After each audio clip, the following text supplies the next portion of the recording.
What's up, guys and gals? Coach Dale here. I've been doing tethered swimming for a few years now because I have a backyard pool, and I was never really satisfied with the options that are out there. And I had tried all of them. The ones that you wrap it around your waist, the ones that you wrap around your ankles. I got close to coughing up the whatever $300-400 for one of the swim booms that hang over you. But it still was the tether was actually around the waist, and I always felt like my feet were sinking. I couldn't ever get like really good kind of streamline or planed out, and the bands affected your ability to roll. So I just felt like it wasn't going to, if I spent enough time doing it, it was going to negatively affect my form. So I started working on designs, and eventually I came up with one that I really, really liked. But I've been kind of holding on to it and keeping it a little bit secret over the years, just because I didn't know if I was going to do something with it. So now that everyone is lacking pools and stuff like that, I wanted to kind of put this design out there for those of you who have a backyard pool or access to a backyard pool. Realistically, it's super simple, and you could probably build it for less than $30. My original design was a little bit more expensive. Well, it was free actually, because I had all the parts, but the parts themselves were probably a little bit more expensive. But nowadays, the design I'm going to show you, with the products I'm going to show you, you can probably build for less than $30. So here we go. Super simple. Hold tight. So first thing you're going to need, switch here, is zoomer fins, or short fins. These are finished zoomers. Tier also makes short fins called burners, and that's actually what I'm going to show you later. So you need two short fins, and essentially you just drill a hole through the end of the short fin into the thicker part of it, so you have some structural integrity there. So you drill the hole, and then you put the carabiner through the end of the fin. All right, two of those. Then what you need are some exercise bands, some resistance bands. You can cut the handles off of these. I did just to make them just the fabric there, but you don't have to. You'll probably need one more, or you want one more carabiner here. You may not need it, but I did it. So one more carabiner here to latch those in, and then the other ends go to the ends of the fins. Pretty simple. All right.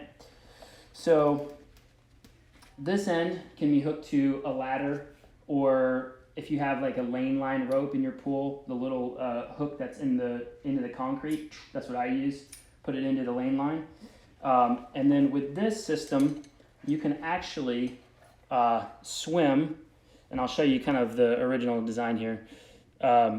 With this system, you can actually swim and roll and kick normally, and you can actually hold a pretty decent position. I'll show you a video real quick of me using the design here.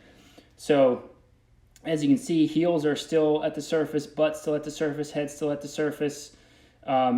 You can roll normally, breathe normally. The only difference, the only caveat to this system realistically right now is that it restricts the kick amplitude just a little bit, so you can't kick. It forces a flutter kick, which is not bad. It's great for a lot of us. The kick feels just maybe a little bit different than normal, but everything else is fantastic. All the other form things that you would want to focus on, especially in the front end of the stroke, in your roll and body position and stuff like that, are all still there, and you still have that feeling of the high heels, high butt, high head. So fantastic system, and I'll show you now kind of the sub $30 thing that I kind of put together on Amazon. I'm going to build another system for either myself or to loan out to our athletes. So let me jump here. So this is kind of what I found on Amazon. There's two, you can buy it a 2-pack. I just bought the 4-pack because I might build more, and it's more economical to buy. It's like $5 more, and you get double the bands. But these have carabiners on both sides, and it's a 3-foot carabiner, which is about the same length as a resistance band. And so then all you would need are the fins. So these tier burner fins right now are on sale on Amazon at this moment of March 31st, 2020. And again, they're just a short fin, so you can still kick quicker. Longer fins obviously slow your kick down, but short fins, you just drill a hole through the end of the short fin and then throw those carabiners through, and then latch the other side of the carabiners to something, either a ladder or the your lane line mount there. So that is really it. It's pretty simple. Again, I've been kind of holding on to it because I didn't know if I was going to turn it into something, but I've enjoyed it. I've done a lot of like straight swims and stuff like that, and you can get a lot of sighting work and all that kind of stuff while doing it. And one of the nice kind of neat things about swimming in a backyard pool is because in a normal pool there's the catch. So when the waves hit the edges, they go into the catch, and it diminishes the waves. In your backyard pool, if you start to really amp it up, it starts to churn the water up, and it gets choppy like it would like in open water. So realistically, there's some really good benefits to doing this tethered swimming, as long as you can swim with good form. And that was the problem previously that I had about, a problem I had with backyard swimming. It was my form was just had to be compromised to actually do anything on a tether. So if you have comments, build your own. I want to see it. Let me know how it feels. And desperate times call for desperate measures. So let's get these things built up and keep on swimming. I'll leave you out with a little zen.